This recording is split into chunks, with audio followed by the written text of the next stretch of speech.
자, 권력이 싫어하는 것 무엇일까요? 바로 언론이죠. 그들의 감시와 관찰 그리고 기록을 두려워하고 있습니다. 트럼프 당선인도 마찬가지입니다.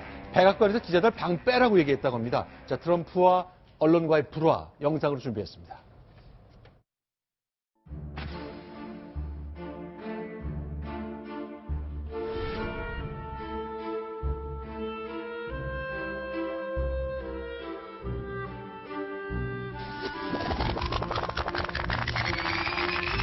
Our news organization.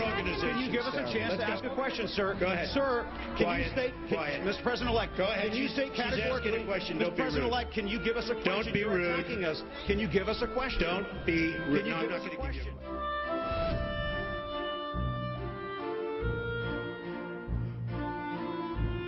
It's so damn unfair, the press.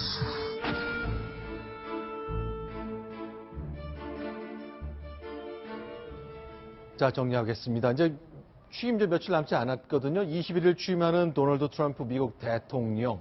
자, 백악관에서 이제 기자실이 있고 지금 웨스트윙이라고 불리는 건물 이게 쭉 보시는 백악관인데 바로 이게 서쪽에 있는 웨스트윙이고 기자실이 이 안에 있는데 나가라 그랬다는 거죠. 네, 그렇습니다. 실제로 현재의 기자실은 백악관의 이제 서관이라고 불리죠. 네. 웨스트윙에 있었는데 이것은 바로 그 백악관 본관에 있는 것이라고 볼 수 있습니다. 네. 하지만 이곳에서 바로 이제 새로운 기자실로 논의가 되고 있는 곳이 바로 그 225B라고 써 있는 이제 아이젠하워 행정동입니다. 네네. 이제 그렇다 보니까 이제 청와대가 아니라 백악관이죠. 네. 백악관 본관에서 네. 그 외부로 행정동인 외부로 이제 기자실을 옮기겠다라고 얘기가 나오고 있는 건데 네. 그 도널드 트럼프 측에서는 네. 오히려 그 기자실을 지금의 협소한 기자실을 늘리는 방향을 고수하고 있다라고 얘기를 한 겁니다. 자, 지금 보시면요. 파란 의자가 딱 세보면 7 곱하기 7, 49개입니다. 그러니까 정확하게 49개 언론사에게만 웨스트윙, 대통령 집무실이 있는 그곳 기자실에 자리를 주는데 자, 우리는 더 넓히겠다면서 건물을 백악관 바깥으로 나가라 이렇게 얘기하는 거죠. 예, 그렇습니다. 현재 49석밖에 되질 않으니까 밖으로 나가서 더 많은 언론들이 백악관을 취재할 수 있도록 공간을 넓혀주겠다. 이런 이야기를 하고 있습니다만 이건 겉으로만 하는 이야기고 속으로는 주류 언론들에 대해서 불만을 갖고 있는 트럼프 당선인의 사고방식이 반영된 조치다라는 게 속내라고 이렇게 분석이 되고 있습니다. 자, 그러니까 자, 더 많이 서비스를 제공했다기보다는 저 멀리 좀 떨어져 달라 그 얘기죠. 그렇습니다. 당연히 이 기자들은 반발을 하고 있고 네. 왜냐하면 지금 웨스트윙 안에서는 경호원들의 제지 없이 네. 높은 고위 관료들을 취재를 할 수가 있는데 지금 네. 바깥으로 나가게 되면 여태까지 해왔던 그런 취재를 제대로 할 수가 없다. 언론을 통제하는 것이다. 길들이게 하는 것이다. 이런 이야기를 하면서 강력하게 반발을 하고 있는 중입니다. 네. 네, 제가 그 미국에 갔을 때 이 네. 웨스팅을 이렇게 본따 만든 곳을 한번 가본 적이 네. 있거든요. 그러니까 오벌 오피스라고 해서 이제 대통령 집무실이 있고 그 집무실이 있는 곳에 같은 건물에 지금 현재 기자실이 있는 겁니다. 그만큼 대통령 주변에서 일어나고 있는 일을 기자들이 가까이에서 이게 취재를 할 수가 있는 건데 네. 그런데 웨스팅 윙에서 옆에 있는 건물로 옮긴다는 것은 네. 뭐 거리상으로는 뭐 몇십 미터에 불과합니다만 같은 건물에 있는 것과 다른 건물에 있는 것은 누가 오가는지 어떤 네. 사람들이 어떤 회의를 어떻게 하는지 이것을 살펴보기가 굉장히 어려운 거거든요.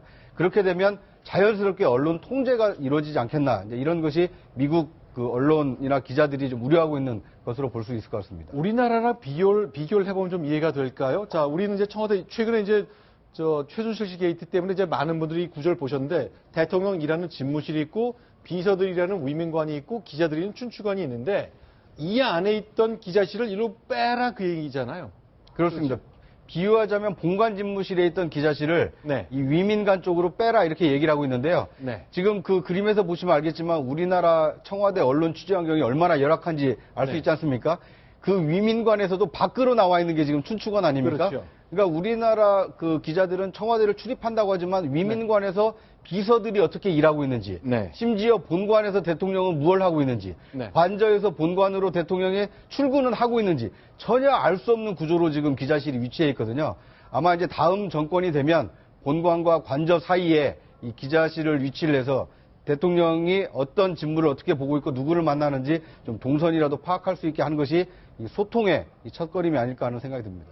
자, 그러니까 우리도 이제 그동안 이제 전두환 대통령하고 노태우 대통령 초기까지는 위민관에 기자실이 있다가 노태우 정부 시절에 새로 본관을 지으면서 아예 춘추관을 지으면서 아예 비서동에서도 나가라 해서 벌써 26년째 별도의 건물을 쓰고 있는 겁니다. 네.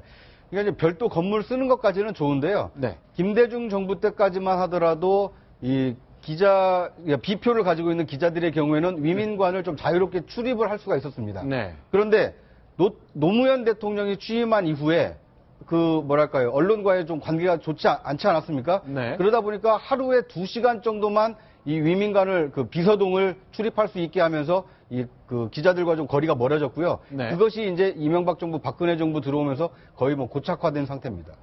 알겠습니다. 자, 불편하겠죠. 기자들이 관찰하고 기록하고 검증하는 것. 잠시 후에 소개하겠습니다만 무리한 기사는 규제가 되고 분명히 스스로 바로 잡혀야 됩니다만 글쎄요. 이런 것들이 트럼프 행정부의 성격을 규정짓는 일이 아니길 바랄 뿐입니다. 자, 우리와 절대적인 관계를 맺고 있는 미국의 새로운 정부 출범을 앞둔 기자실 상황 정리해봤습니다. 이번엔 네 번째 소식입니다. 순위 보겠습니다.